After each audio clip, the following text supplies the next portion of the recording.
Taigi, sveiki visi sugrįžę į Kino Maniako podcastą ir šiandien aš trumpai pabandysiu pakalbėti apie filmą La Chimera. Tai čia yra filmas apie kapų plėšikus. Šiaip tais, iškart pasakysiu, jis man labai patiko, kadangi aš niekada nesugalvojau, kad yra įmanoma iš tikrųjų išgyventi iš tiesiog literaliai kapų plėšimų. Tai čia yra tokia kaip ir opi Italijos problema.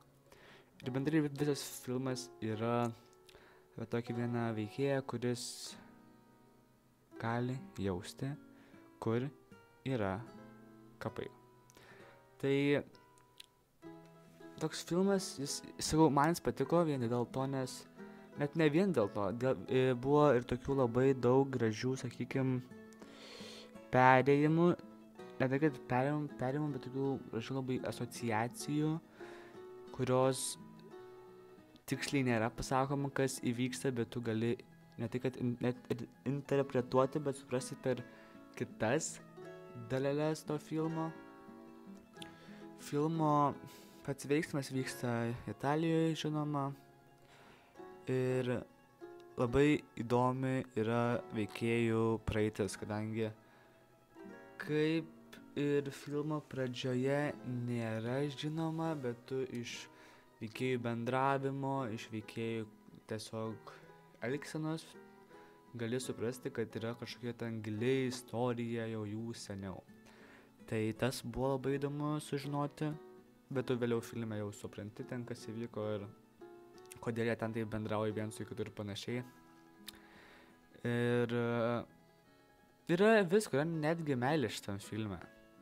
Yra netgi meilės, nes šiaip yra labai įdomus filmas, nes tokiu aš dabar nenoriu jums labai spoilinti, bet buvo, sakykime, tokių detalių iš aprangų veikėjų, net ne tai, kaip juos filmo kūrėjai aprengia, bet turiu omenyje apie veikėjų aprangas, nes tokie buvo labai įdomi, turint omeny, kad veiksmas yra pagal, ten nėra labai aišku, kada tas veiksmas vyksta, bet pagal viską yra kokie nors 80-ieji, 90-ieji, gal netgi 70-ieji. Tai yra tiesiog labai įdomu tą matyti tokį Italijos gyvenimą seniau.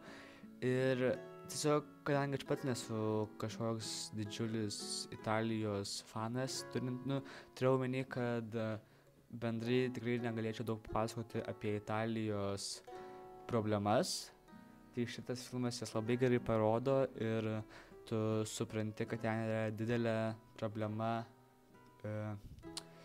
imigracijos. Yra didelė problema tų tokių, sakykime, net nežinau, benamių. Tai vien tu žiūrint šitą filmą susipažįsti su ta tokia Italijos problemų atmosfera.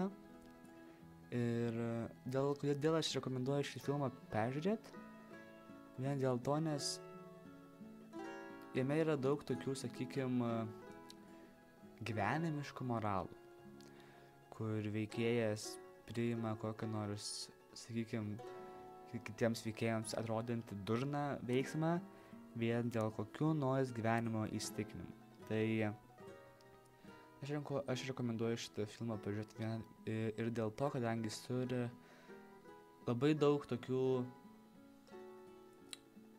net ne tai, kad interpretacijų, bet tokių filmo dalių, tokių dalelių, kurios tiesiog priklauso šitam filmui. Pavyzdžiui, tokį nieko daug labai neišspoilinant, jeigu kažkas pasigūglinsite šito filmo posterį, kurį tikriausiai turėtumėt matyti iš šito podcasto.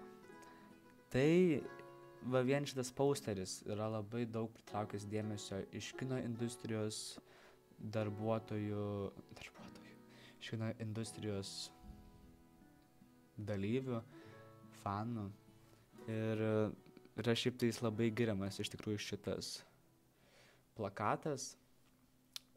Manoma, net ne tai, kad manoma, bet daug kas sako, kad čia yra netgi galbūt geriausias šių tiksliau atnešiau, bet, bendrai šio laikotarpio, kadangi šitas filmas nėra kažkoks labai naujas, jeigu neklystu, jis yra 22 metų, tai pats posteris yra labai daug, plakatas lietuviškai, labai daug pritraukiantis dėmesio. Tai aš linkiu, kad jūs šitą filmą peržiūrėsit, kažkaip jaučiu, kad labai nesudominau, bet tiesiog jis yra, sakykime, gyvenimiškas. Jis yra labai šiaip paprastas filmas, jis yra apie gyvenimą, jis yra apie meilę, apie draugystę, apie draugų pasirinkimą ir panašiai, apie draugystę, kai jis labai keičiasi požiūriai į kokį nors reikalą. Tiesiog jis yra toks gyvenimiškas ir jis yra taip pat apie Italiją, apie